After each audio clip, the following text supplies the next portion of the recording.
Fih, nesse vídeo eu quero papear aqui com vocês uma coisa que eu tenho pensado bastante assim nas últimas semanas, e é um pensamento que eu queria compartilhar aqui para a gente poder trocar uma ideia sobre isso.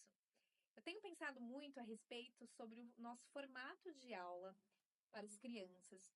Cada vez mais, não sei se por conta desse acesso que a gente tem tido a mais informações, a mais inspirações, essa oportunidade de compartilhar, né, muitas coisas que a gente faz em sala de aula, que eu tenho percebido que muitas vezes os professores, eles têm apresentado essa necessidade de trazer para a sala de aula sempre elementos criativos, elementos diferentes, elementos lúdicos, mas eu sou a favor disso, vocês sabem, quem tá aqui no YouTube, que me acompanha lá no Instagram, onde eu compartilho as minhas aulas, e eu vou compartilhar ideias criativas lá também.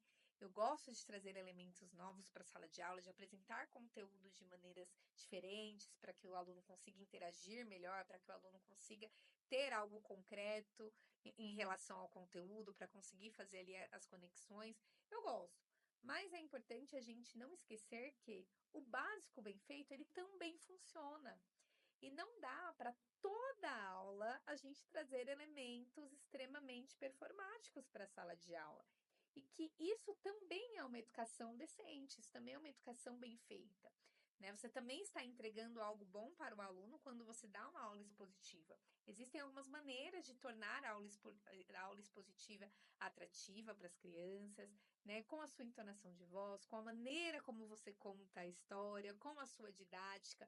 De repente, se você tiver, né, não é extremamente indispensável, mas se você tiver recursos para isso, a partir de um vídeo, a partir de uma discussão em relação ao tema principal de uma outra maneira, a disposição das carteiras em sala de aula. Então, a gente consegue também, mesmo numa aula expositiva, tornar aquele momento atrativo para a criança e um momento de aprendizagem.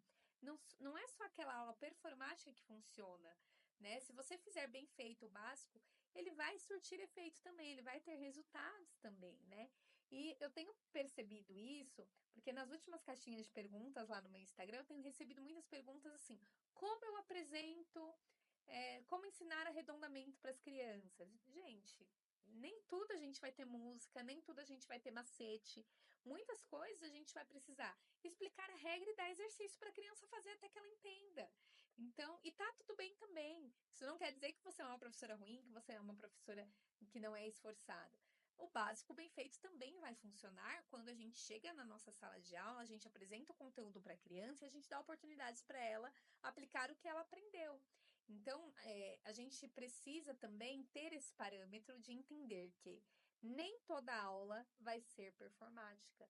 Nem toda aula a gente vai conseguir trazer para a sala de aula elementos extremamente criativos. Tem aula que a gente vai falar, que a gente vai ler conteúdo, as crianças vão sentar e vão responder os exercícios. E é assim que tem que ser também, porque a criança precisa ser condicionada a aprender de diversas maneiras. E ela precisa ser condicionada a entender também que tem alguns momentos que vai ser gostoso, que vai ser prazeroso, mas tem outros momentos que a gente vai fazer as coisas porque elas precisam ser feitas. E então, nem tudo a gente precisa ajustar dentro da sala de aula para ser extremamente confortável e atrativo para a criança. A gente pode fazer essa atração de uma outra forma, a partir da entonação de voz, que eu já falei, do storytelling, de toda a sua didática, de como você vai apresentar aquele conteúdo, mas com uma aula básica, né? Com papel e caneta, com giz e lousa. É possível também fazer isso. Então, tem alguns elementos que a gente consegue adaptar, mas tem alguns elementos que está tudo bem ser feito de uma forma mais tradicional, de uma forma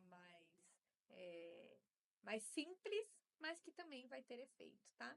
Então, eu queria que você pensasse um pouquinho sobre isso. Me conta aqui nos comentários também o que que você acha, para a gente ter essa conversa a respeito desse ponto de vista.